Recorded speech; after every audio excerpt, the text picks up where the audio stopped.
আমাদের কিন্তু ২ বছর বিয়ের কমপ্লিট হয়ে গেছে আর এটা কিন্তু আমাদের সেকেন্ড টাইম জামাই ষষ্ঠী। আর জামাই ষষ্ঠীতে গিয়ে যে আমাদের সাথে এমনটা হবে আমরা কিন্তু কোনোদিনও আশা করিনি। কি হয়েছিল না হয়েছিল ফুল ভিডিওতে তোমাদের সাথে শেয়ার করতে চলো ভিডিওটা শুরু করা যাক।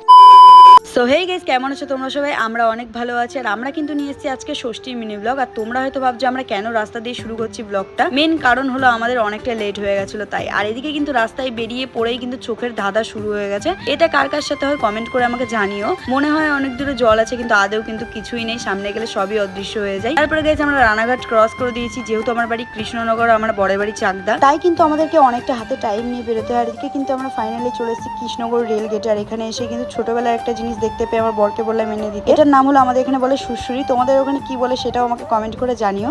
আর এদিকে গেটটা যাওয়ার পর আমার বর কিন্তু ওপার থেকে মিষ্টি নিয়ে চলে এসেছে। তারপরে সোজা আমরা চলে এসেছি আমাদের বাড়িতে। আর এখন দেখো 4:30-ও বেশি বাজে। এখন আমি ড্রেস চেঞ্জ করবো আর মা তো অনেক রাগারাগি করছিল যেহেতু অনেক দেরি হয়ে গেছে। তারপরে একটা নাইটি পরে আগে কলে গিয়ে হাত মুখ ভালো করে ধুয়ে নিলাম, যেহেতু অনেক গরমের মধ্যে দিয়ে এসেছি। মনে হচ্ছে স্নানই করিনি, কিন্তু আমি তো বাড়ি থেকে স্নান করেছি তাই করতে পারলাম না। এদিকে আমাদের বাড়ি পুষিটা দেখো ঘুরে বেড়াচ্ছে। মুখ ধুয়ে এসে কিন্তু দেখি মা আর দিদির মধ্যে কম্পিটিশন চলছে। আর দিদিটা এসেছিল আমাদের বাড়িতে বেড়াতে, তারপরেও কিন্তু শুরু করে দিয়েছে কাজ করা। আর এদিকে আমার থালাটা আমার বরের থালাটা কিন্তু আকাশ পাতাল পার্থক্য, তোমরা তো দেখতেই পারলে। এই দেখে কিন্তু আমার বাবা সেই হাসা হাসছে।